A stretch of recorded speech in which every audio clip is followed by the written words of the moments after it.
ओए होए, जय माता दी, नमस्कार, सुस्वागतम, वेलकम, अभिनंदन। लो आ गए नवरात्रे, जी लो जी भर के। मैं कहती हूँ जी लो जी भर के, माँ तुम्हारे साथ है। किसी से क्या घबराना जब सर पर दुर्गा भवानी का हाथ है। कैसे हैं आप लोगों का स्वागत अभिनंदन करती हूँ आपके, मेरे और माता रानी के इस खूबसूरत से यूट्यूब चैनल पे। कैसा है मेरा ये संसार, दीन दुगनी रात चौगनी तरक्की करे। माता रानी 3 अक्टूबर को इस बार पालकी पर बैठकर आ रही है, और जब माता रानी पालकी पर बैठकर आती है, सबसे बड़ी गुड न्यूज ये होती है कि जिनका विवाह नहीं हुआ उनका विवाह होता है। तो इस वर्ष भर भर विवाह होंगे। लेकिन एक और प्रॉब्लम है, जब माता रानी पालकी में बैठकर आती है तो कोई बड़ी मुसीबत आती है, नेता अभिनेताओं की परेशानी होती है, सत्ता बदलती है। अब इधर बदले कि अमेरिका में बदले, पर सत्ता बदलती हुई दिखाई देती है।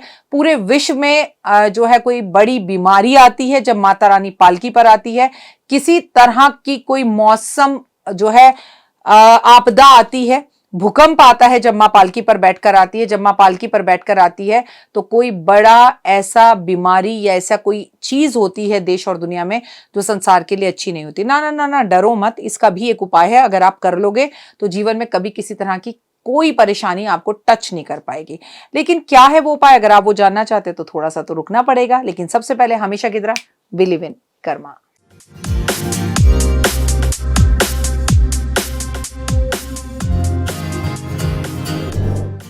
नवरात्रे 3 अक्टूबर से शुरू हो रहे हैं। बहुत खूबसूरत ये समय होता है, दिवाली के हम आसपास हैं। आप सभी को हाथ जोड़कर नवरात्रों की, मेरी दुर्गा की, मेरी भवानी की, मेरे अंबे की, मेरी शेरावाली की, मेरी माता रानी की, मेरी कंचको की ढेरों ढेरों ढेरों शुभकामनाएं।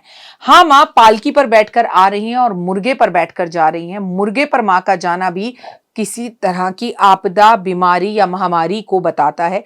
ये समय अच्छा नहीं है। लेकिन अगर आपको मैं बताऊं तो आप सिर्फ एक नारियल माता रानी पर अपने सर पर टच करके मां के चरणों में दुर्गा सप्तशती, दुर्गा कवच पढ़ते रहिएगा, मां के मंदिर में रखकर आ जाइएगा।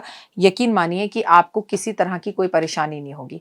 अपनी इस वीडियो में मैं आज आपको बताने वाली हूं कि क्या करें क्या ना करें इस नवरात्रों में। नवरात्रों में कुछ बातों का ध्यान रखना बहुत जरूरी है। लेकिन ओए होए, अगर आप मेरे संसार का हिस्सा है तो आपको तो ये बातें पहले से ही पता है, क्योंकि हमें ये पता होना चाहिए कि नवरात्रों में कुछ बातों का ध्यान रखना आवश्यक है ताकि पवित्र त्योहार आपको पूर्ण तरह से लाभ दे सके। कुछ बातें जिनका आप ध्यान रखें और आपकी जिंदगी में बहुत लाभ हो। शुद्धता का, अगर आप शुद्ध और पवित्र होकर मां की पूजा करते हैं, जो कि मां को सफाई बेहद पसंद है, तो मां आपको आपकी व्रत पूजा का पूरा लाभ देती है। व्रत उपवास मां के व्रतों में जरूर रखना चाहिए। नवरात्रों में व्रत उपवास रखना अच्छा माना जाता है। लेकिन फिर से कहूंगी, अगर तबीयत ठीक नहीं है, हेल्थ इश्यूज ज्यादा हैं, तो माता रानी ये कतई ही नहीं कहती कि तुम भूखे रहोगे तो ही मुझे प्राप्त करोगे, बल्कि जिसने व्रत रख रखा है उस भूखे को भोजन कराकर भी आप मां का आशीर्वाद प्राप्त कर सकते हैं। देवी दुर्गा की पूजा, कहते हैं नवरात्रों में देवी दुर्गा की पूजा अवश्य करें। जो जिसके ऊपर मां का हाथ हो ना, जो खुद शेर पर सवार हो, और आपके ऊपर कौन सवार हो पाएगा, जिसके साथ भवानी है वो जीवन के हर क्षेत्र में तरक्की पाता है।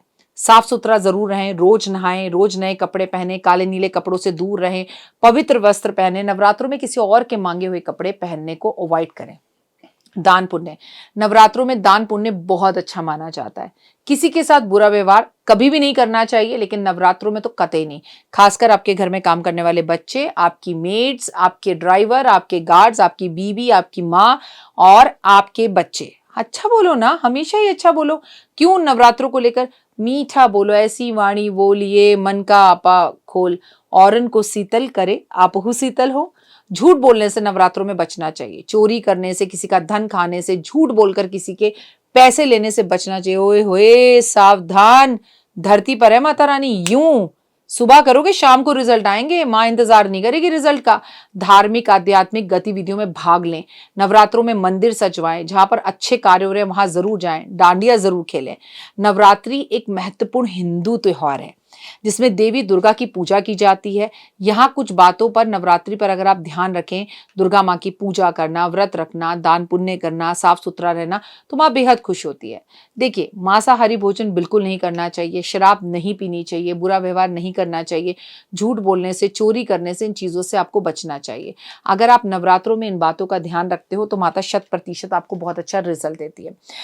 सिर्फ दुर्गा माता की पूजा करते वक्त ही छोटी छोटी बच्चियों को आप दुर्गा माँ भवानी हानि ना समझे। इस बार अपने बच्चों से जब दुर्गा माँ को नारियल अर्पण करवाए, खासकर अपने बेटों से, बहुत अच्छे बेटे हैं इस दुनिया में, बहुत अच्छे पिता भी हैं, बहुत अच्छे भाई भी हैं, पुरुषों के बिना ये संसार चल नहीं सकता। सैल्यूट है ऐसे ऐसे पुरुष हैं जिन पर हमें प्राउड फील होता है। लेकिन अपने घर में मैं किसी एक आदमी के गलत करने से सभी को हम जज नहीं कर सकते। हमारे देश में बहुत अच्छे अच्छे लोग हैं, लेकिन आप चाहते हैं कि आपके जीवन में और भी अच्छे लोग आएं, तो अपने बेटे, अपने भाई, अपने बच्चों से उन्हें संस्कार के तौर में ये बताएं कि दुनिया की हर औरत को बहुत अच्छे से देखें, बहुत इज्जत दें और किसी तरह का किसी के साथ कोई दुर्व्यवहार ना करें, क्योंकि माँ भवानी हर चीज देख रही है। नवरात्रों के अंदर मंदिर जरूर जाएं। नवरात्रों के अंदर छोटी सी किसी बच्ची कन्या को बुलाकर अपने घर में उसका पूजा पाठ, आराधना, अर्चना उसकी करें और उसका ध्यान रखें, उसका आशीर्वाद लें। आपके घर में कोई बच्ची आती है, बहुत अच्छी बात है, दुर्गा कवच पढ़े, नहीं पढ़ सकते तो पंडित जी से पढ़वाएं। ये भी आपके लिए बेहद ज्यादा जरूरी है, जो आपको लाभ देने वाला है। जिंदगी में अगर आगे बढ़ना है ना, तो नवरात्रों के इस पावन महीने में डांडिया खेलना बहुत अच्छा होता है, खिचड़ी बीजना बहुत अच्छा होता है, कलश स्थापना करना बहुत अच्छा होता है। तो ये चंद वो चीजें हैं जो हमें अपने घर में नवरात्रों में जरूर करनी चाहिए।